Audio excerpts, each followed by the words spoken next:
Sofa Stories. I am Miss Rachel. I'm a librarian at the M. and O'Neill Library, and I'm so glad you're here today. So are Momo and Mimi. They've been waiting on you all morning. Well, Momo was right here. I see Mimi. Where is Momo? Where has that silly monkey gone? Momo, Momo. I don't hear him. What can I do? What should we do? Oh, you'll help me call for him? What a good idea. Let's count to 3, and if we all yell Momo, maybe he'll come. 1, 2, 3. Momo! Momo! He still didn't hear. He didn't come. Let's try it one more time. Maybe if we're just a little bit louder, he'll come this time. Will you help me? Really loud. 1, 2, 3. Momo! Oh, here he comes. I see him. Hi, guys. I didn't know you were here. Hi. All right, Momo, you sit up here and be a good listener for our stories. All right. Mimi, you want to say hi? Hi, guys. So glad to see you. All right. Well, before we begin our stories, let's sing our song, Hello, Friend. If you know it, will you sing it with me? And if you don't know it, I'll sing it the first time and show you the motions, and you can sing it the second time. It's really easy. It goes, hello, friend. Hello, friend. Hello, friend. It's time to say hello. Did you see those motions? Aren't they so simple? The sign for hello is you touch your forehead and wave. And the sign for friend are 2 fingers and they hug each other. Just like we love to give our friends hugs, our fingers hug each other. Will you sing it with me this time? Hello, friend. Hello, friend. Hello, friend. It's time to say hello. Good morning, everybody. Well, can you see what Momo and Mimi have been playing with this morning? Do you see it? It's a rocket ship. They have been pretending like they're astronauts, and they've been blasting off into space. Do you like to play with rocket ships or spacecrafts and pretend you're an astronaut going to the moon? We do all the time. And so Momo asked me to read you a book about going to space. Well, I happen to have 2 funny books about going to space. The first book is called Zelda's Big Adventure by Marie Alfasi. I wonder what her adventure is and how she gets to space. First off, you need to know that Zelda is a chicken. Isn't that funny? Zelda had a plan. She was going to be the first chicken in space. She built her spaceship, she planned her experiments, and she trained for weightlessness. All she really needed now was a little help from her friends. So she asked Walter for help with her spacesuit. Certainly not, said Walter. I don't sew. Then she asked Mike for help with her heat shields. No time, said Mike, no time. There's Walter and there's Mike. Then she asked Bella for help with the controls. My dear Zelda, said Bella, I don't do DIY. Zelda was stumped. How was she going to be the first chicken in space if nobody was willing to help her? Well, she said to herself after a good long think, I'll just have to manage on my own. And so she did. Finally, launch day arrived. Zelda checked her fuel tank full. She checked her food bowl bursting. She checked her nesting box. It was cozy. Look at that spaceship Zelda created. Pretty fancy. Zelda started her engine. 10, 3, 8, 4. She wasn't very good at counting backwards. 0. Blast off, she cried. Zelda flew up, and away. She had done it. She was the first chicken in space. Amazing. Zelda conducted her experiments and went on spacewalks. She weighed stardust and counted planets. It was hard work, but she managed all on her own. Look, there she is on her spacewalk and weighing out stardust. When Zelda came home, everyone wanted to hear about her amazing adventures. "Strictly between us," said Walter, "she asked me to work on her spacesuit. She looks rather fine, doesn't she?" "I'm not one to brag," said Mike, "but she asked me to fine-tune her heat shields. I like to keep warm, you see." "Just confidentially," said Bella, "she asked me to tweak her control panel. I have a mind for electronics, you know." Did those guys really help her? Everyone agreed it was by far the most interesting thing that had ever happened in their yard. Look, they're trying on her. Walter's trying on her helmet. Mike's checking out her landing gear. And I think Bella's up in there checking out the nesting box. Later that night, before she closed her eyes, Zelda looked up at the stars one more time. They seemed smaller from down here, but just as beautiful. And Zelda felt proud to have been on such a big adventure.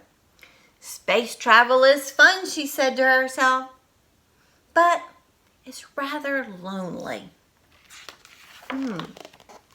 Perhaps I'll bring some friends next time." Look, she built a trailer for her friends on her rocket ship for the next time.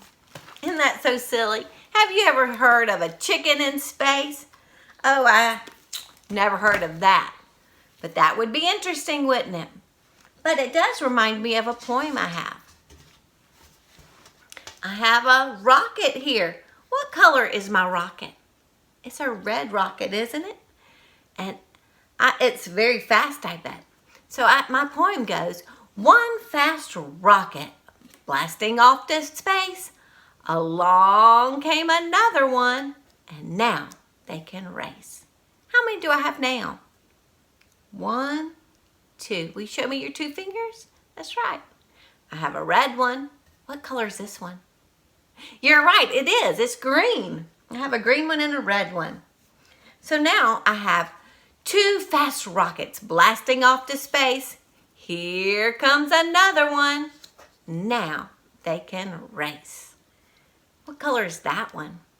Can you tell? It's kind of a gray, I think. It's kind of metal looking gray. So I have, how many do we have? Will you count? 1, 2, 3. We've ended up with 3 rockets. Show me those 3 fingers. That's right. So I have 3 fast rockets blasting off to space. Along came another one. Now they can race. Ooh, what color is this one? Yeah, he's yellow. So I have a yellow, green, red, and gray one. How many do we have? Will you count? 1, 2, 3, 4. Show me those 4 fingers. That's right. I have 4 fast rockets. Well, 4 fast rockets blasting off to space. Along came another one. Now they can race. What color is that one? That's right, blue. Which is your favorite color rocket? I kind of like them all. I do. How many do we have? Let's count. 1, 2, 3, 4, 5. Can you show me your 5 fingers? That's right. So we have 5 fast rockets. Let the race begin. They'll circle the moon and then home they'll zoom. Who do you think will win? Which one looks the fastest? I don't know. That's a poem for another day. But I do have one more funny story. This one is called The Hare and the Tortoise. This is an Aesop's fable retold and illustrated by Oliver J. Corwin. I don't know if you've heard, but the tortoise and the hare have been friends a long time, and they like to race. Of course, the hare is always fast, and the tortoise is always slow, slow, slow. I wonder who will win.